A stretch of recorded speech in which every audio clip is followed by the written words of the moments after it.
Hello everyone. Today's topic is definition, nature, and types of perception in न्याय philosophy.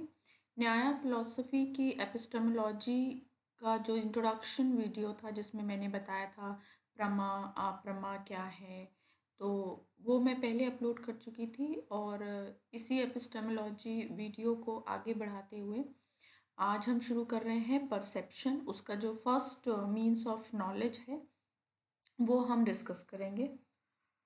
So perception is a first source of knowledge in न्याय philosophy और इस पे बहुत गंभीरता से विचार किया गया है क्योंकि ये बहुत इम्पॉर्टेंट है न्याय फिलॉसफी में। न्याय's epistemology accept 4 pramanas out of 6 as valid means of knowledge। तो इंडियन फिलोसफी की जो इंट्रोडक्शन वाली वीडियो थी उसमें मैंने आपको 6 प्रमाण जो इंडियन फिलोसफी में एक्सेप्ट किए गए हैं जनरली, वो उनका डिटेल मैंने दिया था और उनमें से जो 4 प्रमाण हैं उन्हीं में से 4 प्रमाण जो न्याय फिलॉसफी में, न्याय दर्शन में एक्सेप्ट किए गए हैं वो हैं प्रत्यक्ष, परसेप्शन, अनुमान, इन्फ्रेंस, शब्द, टेस्टिमनी एंड उपमान, कंपैरिजन। इन 4 प्रमाणों को न्याय फिलॉसफी में एक्सेप्ट किया गया है। In the philosophy of Nyaya, the knowledge which is generated through perception is also said to be perception। तो यहाँ पे ये एक बहुत इम्पॉर्टेंट पॉइंट है। वो क्या कि न्याय दर्शन में जो परसेप्शन के थ्रू हमें जो नॉलेज मिलती है वो भी, उसको भी प्रत्यक्ष कहा गया है, उसको भी परसेप्शन कहा गया है और जिसके थ्रू यानी मीन्स ऑफ नॉलेज जो है वो भी परसेप्शन उसको कहा गया है। तो इस तरह से जो प्रत्यक्ष है वो न्याय दर्शन में 2 अर्थों से यूज हुआ है। एक तो प्रमा की तरह यानी वो नॉलेज और एक प्रमाण की तरह यानी means of knowledge. So in this way perception is used in the sense of both valid knowledge that is prama and source of valid knowledge that is pramana. ठीक है, यानी प्रमा और प्रमाण दोनों की तरह परसेप्शन को यूज किया गया है न्याय फिलॉसफी में। Perceptual knowledge does not need to be proved by any other knowledge. That is why it has been said प्रत्यक्षे किम प्रमाणम, कि क्यों न्याय फिलॉसफी में परसेप्शन का इतना इम्पोर्टेंस है। क्योंकि न्याय फिलॉसफी में कहा गया है कि जो प्रत्यक्ष ज्ञान है वो डाउटलेस है, वो क्या है, वो यथार्थ है, वो किसी पर डिपेंडेंट नहीं है। ठीक है, तो इसलिए कहा गया है प्रत्यक्ष किम प्रमाणम, प्रत्यक्ष ही अपने आप में एक ऐसा प्रमाण है जो किसी अन्य प्रमाणों पर आश्रित नहीं है या निर्भर नहीं है। So that's why the perception is called the प्रमाणा ऑफ द अदर प्रमाणास। तो प्रमाणों का भी जो प्रमाण है वो प्रत्यक्ष है। दूसरी बात, in the perception we can intuit object, जैसे कि इंटरव्यूट मतलब होता है साक्षात्कार, यानी हम उसे सामने से देख सकते हैं। For example, today the college is closed, तो this statement is automatically tested by going to college. तो अगर हम कहते हैं कि आज कॉलेज बंद है या हम किसी और चीज़ के लिए कह रहे हैं, कोई भी स्टेटमेंट दे रहे हैं किसी ऑब्जेक्ट से रिलेटेड, तो वो जाके हम जस्टिफाई कर सकते हैं उसको, उसका साक्षात्कार करके यानी उसको परसीव करके अपनी सेंसेस के थ्रू उसको जस्टिफाई कर सकते हैं। And then knowledge cannot be gained from these other pramanas without perception, therefore perception is independent and absolute pramana। ये तो मैं आपको पहले बता चुकी। तो एक तरह से ये फीचर्स ऑफ परसेप्शन हो सकते हैं या कैरेक्टरिस्टिक ऑफ परसेप्शन या नेचर ऑफ परसेप्शन, आप इसको इस तरह से कंसीडर कर सकते हैं, पॉइंट में भी अपना आंसर बना सकते हैं। Now very important, definition of perception। इंद्रियार्थ सन्निकर्ष जन्य ज्ञानम प्रत्यक्षम। अब ये क्या है, इसको बहुत अच्छे से आप समझिएगा, क्योंकि परसेप्शन न्याय में जितना अच्छे से समझाया गया है और जितना इम्पोर्टेंस है, आप ये कह सकते हैं कि पूरा का पूरा जो रियलिज्म है न्याय का, वो उसके परसेप्शन पर ही डिपेंडेंट है। सो द वर्ड प्रत्यक्ष, आप सबको पता है कि परसेप्शन को हिंदी में प्रत्यक्ष बोलते हैं। So the word pratyaksha is made up of the combination of two word prati and aksha. इन दो शब्दों से बना है, प्रति और अक्ष। तो प्रति मीन्स होता है फ्रंट यानी सामने, एंड अक्ष मीन्स होता है आई यानी आंख। तो प्रत्यक्ष को अगर मिला के हम पढ़ेंगे, so pratyaksha means that which is in front of I.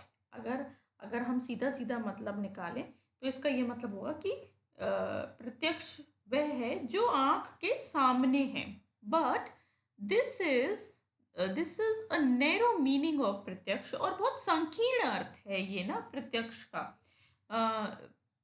The meaning of pratyaksha is not said to be the knowledge acquired only by seeing with the eyes, but knowledge which is received through the other senses like ear, nose, skin, tongue. It's also called pratyaksha. तो ऐसा नहीं है तो कि जो सिर्फ आंख के सामने है बस वही प्रत्यक्ष, नहीं।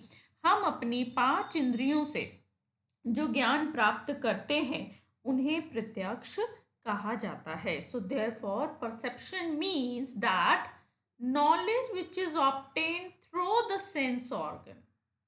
और ये तो एक देखिए, ये अभी मैं ये कहूँगी कि ये इसकी कंप्लीट डेफिनेशन नहीं है एक्चुअली, क्योंकि एक और फैक्टर है, जैसा कि मैंने यहाँ कहा इंद्रियात सन्निकर्ष जन्य ज्ञानम, ठीक है।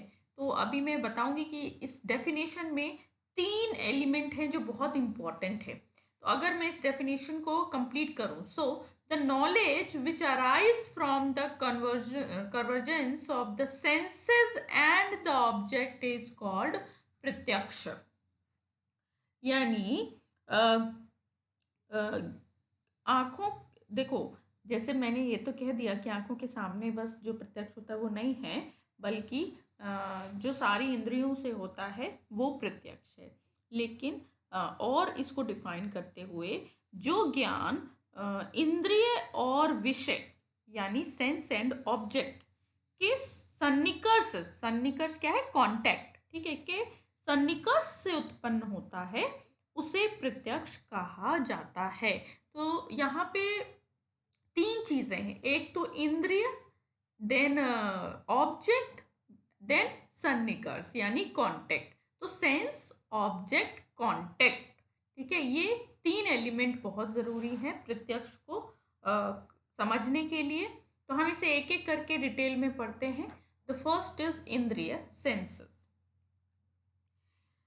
इंद्रिय सन्निकर्ष is directed experience by one's sense organs with the object। तो ठीक है, 3 चीजें हमें पढ़नी है, सेंस ऑर्गन, ऑब्जेक्ट एंड सन्निकर्ष। तो सबसे पहले senses are of 2 type, jnanendriya and karmendriya. So jnanendriya optimise knowledge and karmendriya epitomise action, ठीक है, क्योंकि ज्ञानेन्द्रिय इसलिए उसको ज्ञानेन्द्रिय कह रहे हैं कि वो किससे संबंधित है, वो ज्ञान से, उन इंद्रियों के द्वारा हमें ज्ञान मिलता है। और कर्मेंद्रिय क्योंकि वो कर्म से संबंधित है, यानी उनके द्वारा हम एक्शन करते हैं। सो दोनों ही ज्ञानेन्द्रिय और कर्मेंद्रिय दोनों 5 होती हैं। तो पहले मैं ज्ञानेन्द्रिय बताती हूँ आपको। तो jnanendriya that help in comprehending physical thing and gaining knowledge. These are 5: nose, tongue, eye, skin and ear। So जिनके द्वारा ज्ञान प्राप्त होता है वे ज्ञानेंद्रियां कहलाती हैं। और ये 5 हैं, आँख, जीभ, कान, नाक और त्वचा। 5 कर्मेंद्रियां that helps in executing action। These are also 5: walk, speech, palm, hands, path, legs, payu anus and upastha genital organs. तो इसके अलावा एक और इंद्रिय है, वो है मन। Jnanendriya are external, mind is also a sense, but mind is internal sense और we can say inner sense. तो मन भी एक इंद्रिय है जो आंतरिक इंद्रिय कहलाता है, इंटरनल। और उसके थ्रू हमें किस चीज का नॉलेज होता है? Knowledge of external object is done through the external senses, and the knowledge of the happiness sorrow is obtain through the internal sense like mind. ठीक है, तो जो हमें सुख दुख नॉलेज ये सब जो हमें ज्ञान होता है, ये हमें किसके थ्रू होता है? मन के थ्रू होता है। तो दीज आर सेंसेस और द एक्सप्लेनेशन ऑफ सेंसेस इन न्याय philosophy. The second component is विषय। देखिए इंद्रिय तो है, लेकिन सिर्फ इंद्रिय होना नॉलेज गेन करने के लिए सफिशिएंट नहीं है। So for the perception it is not enough to have only senses और sense organ, but it is also necessary to have object. क्योंकि सेंसेस किसको देखेंगी? ठीक है, यदि ऑब्जेक्ट ही नहीं है, if there is a lack of thing, then whose knowledge will the sense get? हमें किसकी नॉलेज होगी? So the senses can not make themself the object of knowledge. Neither I can see it self, neither year can hear it self. अपने आप को इंद्रिय विषय नहीं बना सकती, आप अपनी आंख को ही विषय नहीं बना सकते, जबकि आप अपनी आईज के थ्रू कुछ दूसरा ऑब्जेक्ट देखते हो। ठीक है, इसलिए what is important, it is absolutely necessary to have separate object from your senses, separate object, otherwise the senses will be unable to adopt knowledge. So this is the importance of object in the process of perception. Now Sannikas, the third component, and it is very important. Sannikas means contact. So in addition to the sense and object, it is essential to have sannikas as well. तो सन्निकर्ष का अर्थ क्या है? वैसे तो सन्निकर्ष का अर्थ है इंद्रियों का, सेंसेस का ऑब्जेक्ट के साथ जो कांटेक्ट है। तो सन्निकर्ष means the contact of the senses with the object. Simple definition है सन्निकर्ष की कि इंद्रिय का सब्जेक्ट के साथ, सॉरी ऑब्जेक्ट के साथ जो संबंध है वो सन्निकर्ष है। और and as long as the sense do not coincide with the object, knowledge does not arise। जब तक सेंस अपना ऑब्जेक्ट के साथ संबंध नहीं बनाती, संयोग नहीं करती, ज्ञान पैदा नहीं हो सकता, नॉलेज अराइज नहीं हो सकती। ठीक है, इट्स लाइक कि जब आप किसी ऑब्जेक्ट को देख ही नहीं रहे, कोई कनेक्शन ही नहीं हो रहा, ठीक है, ऑब्जेक्ट और आपकी सेंसेस के बीच, तो नॉलेज कैसे होगा? ठीक है, एक बहुत अच्छा एग्जाम्पल मैं आपको देती हूँ। जैसे सपोज़ काफ़ी बार हम रास्ते में जा रहे होते हैं और हम कहीं लॉस्ट होते हैं, हम कहीं कुछ सोच रहे होते हैं या सोचते हुए बस चलते जा रहे हैं। काफ़ी बार ऐसा होता है कि बगल से कोई नोन पर्सन निकल गया बट हमने नहीं देखा। ठीक है, क्योंकि हम लॉस्ट हैं अपने कहीं विचारों में ना। तो क्यों नहीं देखा हमने उसे? क्योंकि हमारी आईज का और उस पर्सन का कोई कांटेक्ट नहीं हुआ। हमारी सेंस ने ऑब्जेक्ट के साथ कोई कांटेक्ट नहीं बनाया, इसलिए हमें उस पर्सन का नॉलेज नहीं हुआ। अगर हमारी आईज उस पर्सन को देखती, एज ऑब्जेक्ट उससे कांटेक्ट करती, तो हमें उस पर्सन का नॉलेज हो जाता। That's why contact is very important in the process of perception. So unless there is a contact with the form and eye, knowledge cannot arise. The eye alone and the form alone are incapable of imparting knowledge, as I said. In the Nyaya philosophy, 6 types of sannikas have been considered for the fact that we perceive not only substance or object, but also its property, absence and so on. तो इसको सिर्फ हम object को perceive नहीं करते बल्कि हम उसकी प्रॉपर्टीज को भी देखते हैं, उसके ना होने को भी परसीव करते हैं, ठीक है। तो इसको ध्यान में रखते हुए न्याय फिलॉसफी में 6 टाइप के सन्निकर्ष को एक्सप्लेन किया गया है। These are 6 type of सन्निकर्ष। The first one is संयोग, कंजक्शन भी कह सकते हैं। ये क्या है? It is connection between a sense organ and object. तो संयोग क्या है? इंद्रिय और वस्तु के बीच एक साक्षात कनेक्शन, मैं यहाँ पे ऐड करना चाहूंगी direct connection between a sense organ and object, कि मतलब बीच में कोई मीडियम नहीं है, किसी के थ्रू हमारा कनेक्शन नहीं हो रहा ऑब्जेक्ट से, या सेंसेस का और ऑब्जेक्ट के बीच जो कनेक्शन है ना वो डायरेक्ट है। जैसे डायरेक्ट आँख किसी पॉट को या लैपटॉप, फोन, कोई भी ऑब्जेक्ट डायरेक्ट आँख देख रही है, तो ये क्या है? ये संयोग है, यानी कंजक्शन, सीधा direct connection between a sense organ and object. Second is संयुक्त समवाय। संयुक्त समवाय, it is a connection between a sense organ and a property which inheres in an object। अब ये कैसा कनेक्शन है? संयुक्त समवाय में सेंस का सीधा कनेक्शन रहता है किसके साथ? प्रॉपर्टी ऑफ द ऑब्जेक्ट, ठीक है।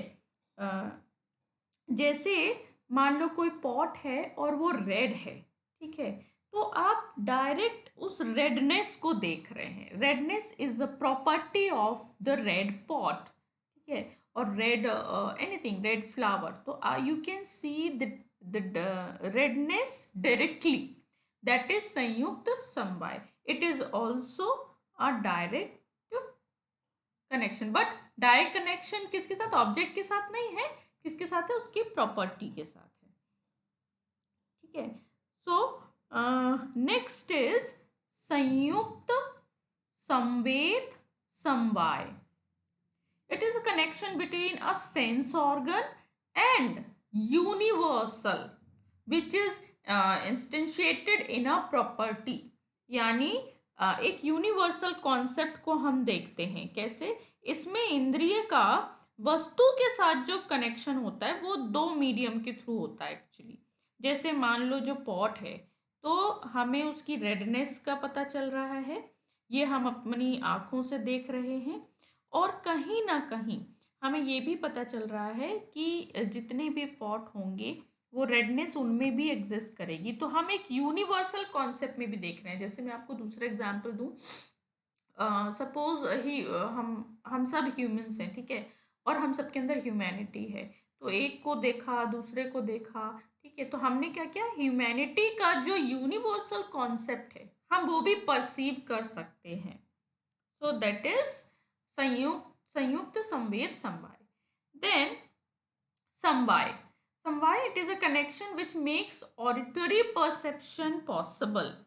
तो इसमें इंद्रिय का सन्निकर्ष एक ऐसे वस्तु से होता है जिसमें वस्तु का एक गुण के रूप में इंद्रिय में संवेद हो जाता है। जैसे कि मान लो आकाश या फिर साउंड है, ठीक है, तो साउंड या आप शब्द कह सकते हैं कि उसका डायरेक्ट कनेक्शन हो रहा है ईयर से, यानी कर्णेंद्रिय जिसको बोलते हैं ना, कर्ण बोलते हैं हिंदी में, तो ईयर से।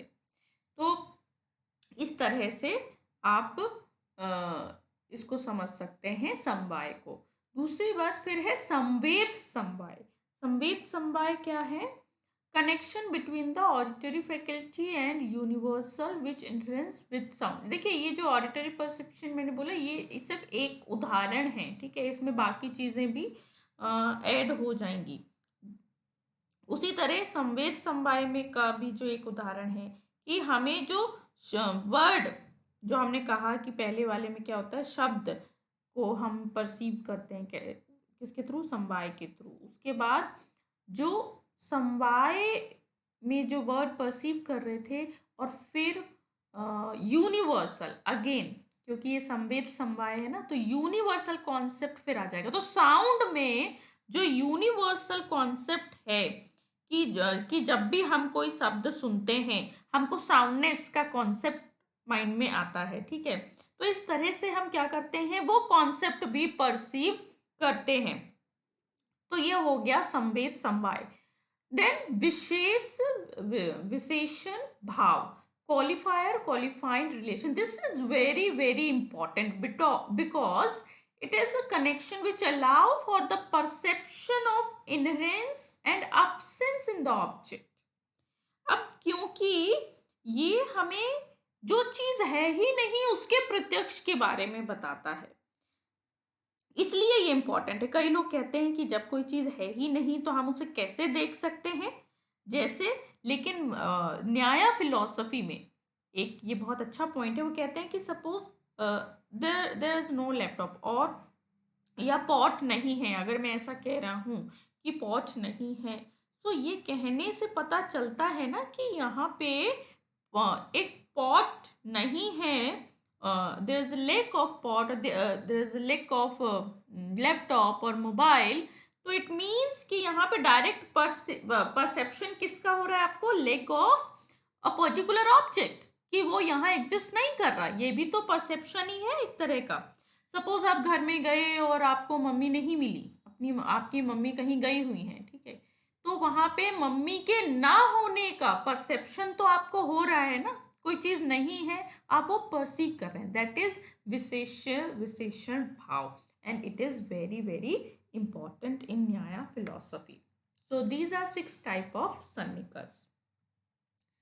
Now the classification of perception बहुत ज़रूरी है। ये मैंने आपको एक चार्ट बताया क्योंकि बहुत सारे इसके डिवीजन किए गए हैं और काफ़ी बार बच्चे कंफ्यूज हो जाते हैं। तो परसेप्शन को सबसे पहले हम 2 पार्ट्स में डिवाइड करते हैं। फर्स्ट इज ऑर्डिनरी परसेप्शन, जिसको लौकिक प्रत्यक्ष भी बोलते हैं, and the second is extra ordinary perception, जिसको अलौकिक प्रत्यक्ष कहते हैं। देन जो ऑर्डिनरी परसेप्शन है उसको अगेन 2 पार्ट्स में डिवाइड कर दिया। फर्स्ट इज एक्सटर्नल परसेप्शन या बाह्य प्रत्यक्ष, सेकेंड इज इंटरनल प्रत्यक्ष, इंटरनल परसेप्शन, आंतरिक या मानस प्रत्यक्ष भी कहते हैं इसको। कई बच्चे इस पे कंफ्यूज हो जाते हैं, मानस प्रत्यक्ष। तो आपको पता होना चाहिए कि न्याय फिलॉसफी के इंटरनल परसेप्शन को मानस प्रत्यक्ष भी कहते हैं। Then on the other side, extraordinary perception is also divided into 3 parts. The first is perception of universals, complicated perception और intuitive और yogic perception, ठीक है। So these are 3 perception which is a part of extraordinary or the types of extraordinary perception, ठीक है। अब हम इसे एक एक करके डिस्कस करेंगे। ऑर्डिनरी परसेप्शन, ऑर्डिनरी देखो, वैसे तो सीधा सीधा ये कहा जाता है कि जब सेंस और ऑब्जेक्ट का जो कांटेक्ट है, जब वो ऑर्डिनरी वे में होता है, ठीक है, यानी नॉर्मल वे में, जैसे कि हम किसी ऑब्जेक्ट को देखते हैं, ठीक है, जैसे हमने अपनी आई से कोई भी ऑब्जेक्ट जो अभी आपके सामने रखा है, क्लोथ हो गए, बुक्स हो गई, कुछ भी, ठीक है, वो ऑर्डिनरी परसेप्शन है। और जब परसेप्शन ऑर्डिनरी नहीं होता, जब डायरेक्ट नहीं होता, तब वो एक्स्ट्रा ऑर्डिनरी वे में होता है, ठीक है। So first of all it is defined by Akshapada Gautam. ये मैंने आपको बताया था जब मैंने न्याय की फिलॉसफी बताई थी कि he was a founder of Nyaya philosophy, and also he wrote Nyaya Sutra, जो पूरा का फाउंडेशन है न्याय फिलॉसफी का। और उसमें क्या कहा गया है, उसमें परसेप्शन को कुछ इस तरह से डिफाइन किया गया है, non erroneous cognition which is produced by the intercourse of sense organs with the object, ठीक है। ये परसेप्शन है बेसिकली, या ऑर्डिनरी परसेप्शन है, ठीक है, यानी सेंस और ऑब्जेक्ट का जो संबंध है, और जो नॉन इरोनियस यानी जिसमें कोई संदेह नहीं है, जो सर्टेन है, निश्चित है, उसको प्रत्यक्ष कहा गया है। The ordinary perception is divided into two types, external perception and internal, as I said. Now the first is external perception. So external perception, when the external senses have contact with the object, external senses जो मैं आपको पहले बता चुकी हूँ, ठीक है, then that which is perceived through that contact is called external perception. Since the external senses are of five: ear, eye, nose, tongue and skin, therefore external perception is also of five types. तो अब हम देखते हैं कि जो five senses हैं उसके base पे फाइव टाइप के हमें नॉलेज होता है, परसेप्शन होता है, वो क्या है. First is visual perception. Visual, the knowledge that is acquired by seeing through the eye is called visual perception. For example, the table is red. ठीक है, जो हम अपनी आंखों के द्वारा देखते हैं और उसके थ्रू हमें जो नॉलेज होता है, that is visual perception. Auditory perception, the knowledge that we get by listening through the ear is called auditory perception. For example, the sound of a bell is loud. जब हम अपने कानों से कुछ सुनते हैं और हमें जो नॉलेज होता है वो ऑडिटरी परसेप्शन है. Olfactory perception, the knowledge obtained by sniffing is called olfactory perception. For example, the knowledge of the fragrance of a flower, यानी जब हम कुछ स्मेल करके जो हमें नॉलेज मिलता है. Then taste perception, the knowledge of the taste through the tongue is known as taste perception. For example, knowledge of sweetness of sweets. मान लो हम कुछ खाते हैं, हमें उसका टेस्ट मिलता है, टेस्ट के थ्रू जो नॉलेज मिल रहा है, that is taste perception. Then tactual perception, the knowledge that is obtained by touching an object is called textual perception. For example, the knowledge of softness of butter and hardness of iron. तो कुछ भी छूने से हमें जो knowledge मिल रही है वो क्या है, टेक्चुअल परसेप्शन है, यानी स्पर्श ज्ञान है. तो इनकी हिंदी टर्म्स भी मैंने ब्रैकेट में लिखी है, आप वो भी पढ़ सकते हैं. ठीक है, विजुअल परसेप्शन एक चक्षु बोलते हैं ना, चक्षु मीन्स एक्चुअली आईज होता है, तो ये उसी से बना है. देन श्रोत्र मीन्स होता है सुनना, ग्रहण करना. ठीक है, कुछ आप स्मेल कर रहे हैं. रासन मीन्स जब कुछ किसी चीज़ का टेस्ट लेते हैं. स्पर्श यानी जब हम कुछ छूते हैं. तो इस तरह से ये एक्सटर्नल परसेप्शन है जो हमें मिलते हैं. और एक्चुअली ये बहुत डिटेल्ड टॉपिक है, तो हम नेक्स्ट वीडियो में इसे कंटिन्यू करेंगे, द क्लासिफिकेशन ऑफ परसेप्शन. और उसमें मैं आपको बताऊंगी आगे प्रतिभिज्ञा क्या होता है, जैसे साविकल्पक, निर्विकल्पक.